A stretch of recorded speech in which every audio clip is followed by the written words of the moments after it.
Wow, bonggang-bongga, live withdrawal from USDT. Nakita nyo naman po, meron po agad akong $480. Yehey! Hello everyone! Welcome back again sa aking YouTube channel. Ayan, for today's video po is ituturo ko po sa inyo ang step by step kung paano po ba tayo mag-withdraw sa USDT. Diretso po yan sa ating wallet. Pero, dapat po is meron po kayo na isang application na lalagyan po natin ng pera like Binance or Coins.ph. Meron po silang USDT, okay?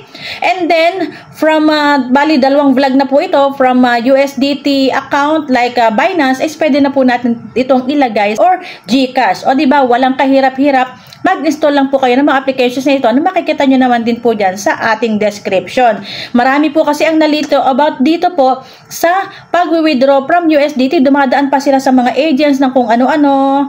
Ayan, diba? So, mahihirapan kayo. So, sundin nyo lang po itong instruction ko at sure na sure ako ay makakatulong po ito sa inyo. Nandito po ang aking self-withdrawal from USDT. Disclaimer lang, kaya po meron tayong USDT na ginagamit po dito sa ating application ng Populive is hindi po kasi lahat ng tao ay mayroong GCash or kung ano-anong account na peso account. Okay?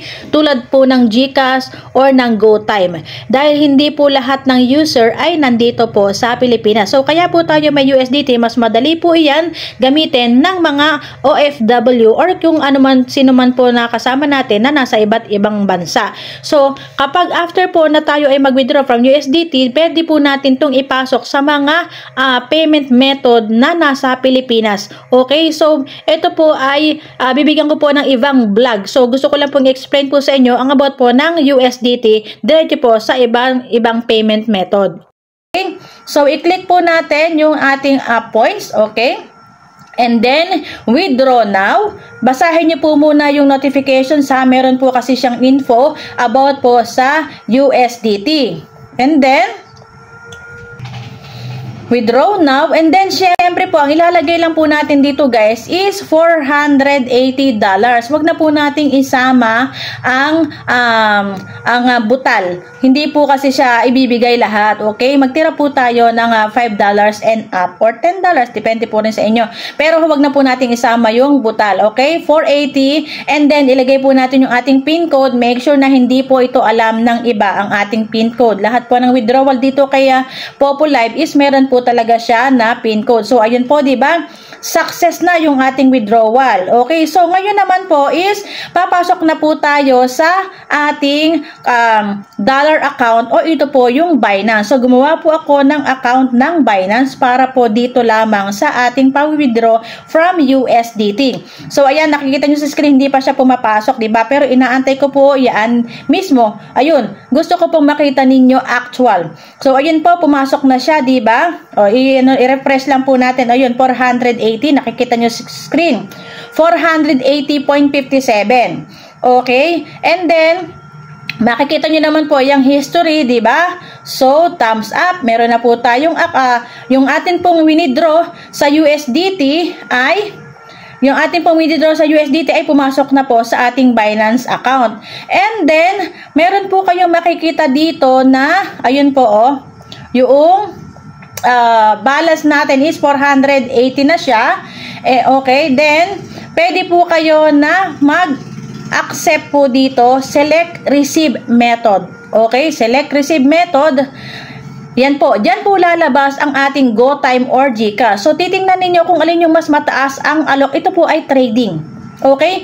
Tingnan niyo kung alin yung mas mataas. So, mas mataas po yung GoTime. So, sa GoTime namin, ipinilace order.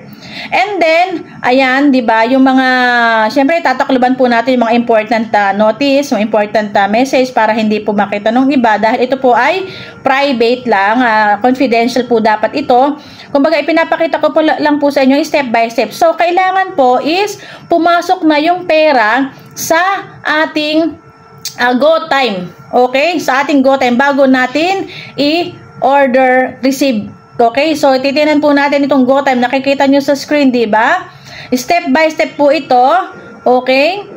Papasok po tayo sa GoTime. Aantayin po natin yung money from USDT to GoTime.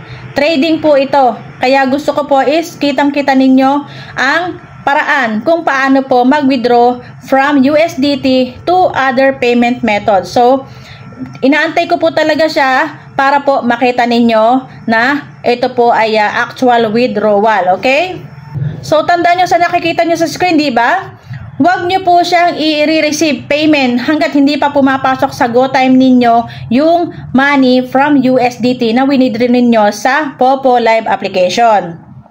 Ayan, so sa nakikita nyo sa screen, habang inaantay po natin yung ating payment sa GoTime, so meron po tayo dapat ma-receive na 27,000. Ayun po yung $480. Pero syempre po, babawasan pa rin po yan ng mga applications na dinadaanan natin. Meron po kasi silang komisyon, syempre. Dapat po kumita ang Binance sa atin at saka po yung GCash, yung GoTime kung saan natin ipapasok ang ating pera. Ayun, so dun po sa notification nakita po natin, di ba? Pumasok na po sa GoTime, yun po ating USDT na winidraw sa Popo. And then, idiretso na po natin yung process, saka po natin i-receive payment. So, syempre yan, i-check natin din mismo kay GoTime kung pumasok na nga yung pera natin. Ayun nga po, 28,000 dahil may natira pa ako ng konti. Then, saka po natin ipe-payment receive. Okay? And then, I have verified that the payment. So, ayan, basahin nyo po. Huwag kayong basta-basta mag-agree ng mag-agree kung hindi po ninyo yan na-check isa-isa. Okay? So, ayan, nakita nyo, verify with passkey. So, ito po yung passkey. Meron i-offer sa inyo ang application na mga passkey. Ayan. May passkey are not available. Verified again. So, huwag po yan. Kung gusto ninyo is lagay din po kayo ng Google Authenticator. Dahil ako po ay naglagay ng Google Authenticator, yun po ang ating ika-copy-paste. Napakadali lang naman na po niyan. Okay, nabubulol ako. Pwede po kayo na maglagay ng Google Authenticator. So, ayun po, nabigay na po sa atin ang ating winidraw. Napakadali lang po, di ba? USDT to Binance to GoTime. Okay? Para po yung inyong dollar ay maging pera or peso, kailangan nyo po ng mga application na ito. Pwede naman po kayo na ilagay ninyo ang inyong pera doon kay GoTime or kay GCash. Depende po kung alin yung pinakang malaki na offer. So, alam ko, sa mga newbie, may hirapan yung iba para po dito. Pero sa amin, natulad namin na marunong mag-trade sa mga applications or kung saan mga crypto, yes, this is crypto.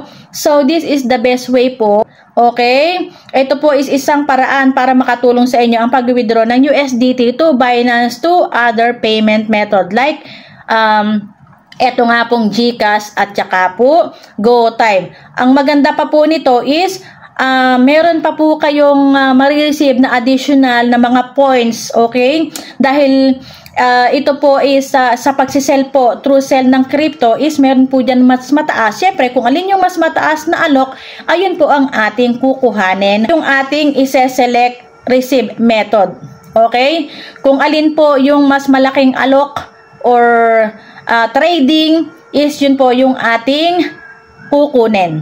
Okay? Tulad nga po nung nakita nyo sa screen kanina na GoTime ang pinili ko dahil mas mataas siya ng konting peso doon po kay GCash. Lalabas naman po yan dyan sa inyong account kung alin po yung mas mataas ang offer. Syempre po, doon tayo papasok. Okay? So, sana hindi kayo nalito sa aking instruction. At kung nalilito man, pwede naman po kayong magtanong. Comments lang po kayo dyan sa ibaba. Napakadali lang po ng mag-withdraw from USDT to other wallets. Diba? Papasok na po yan agad-agad sa ating wallets. Yun nga lang, kailangan po is basahin nyo pong mabuti yung mga instruction. Huwag po kayong malilito. Napakadali lang po nito.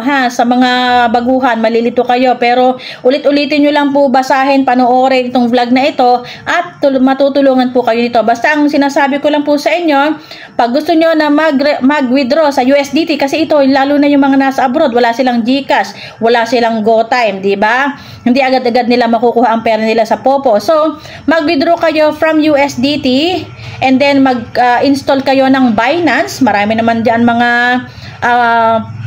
mga vlog about po sa pag-install or pag-register sa Binance para lang din naman po kayong gumagawa ng GCash account pag kayo ay mag-register ng Binance account. Napakadali lang, hindi kayo malilito basta marunong kayong bumasa at sumulat. Okay? So kapag meron na kayong Binance, lalagyan nyo ng account yan and then papipiliin naman po kayo ni application kung saan nyo po ite-trade ang inyong pera na dollars na para maging peso. Okay, sa nakita nyo sa screen yan ang the best sample. Dahil yan po ang ipinakita ko sa inyo ay live withdrawal po yan at sana po ay nakatulong sa inyo.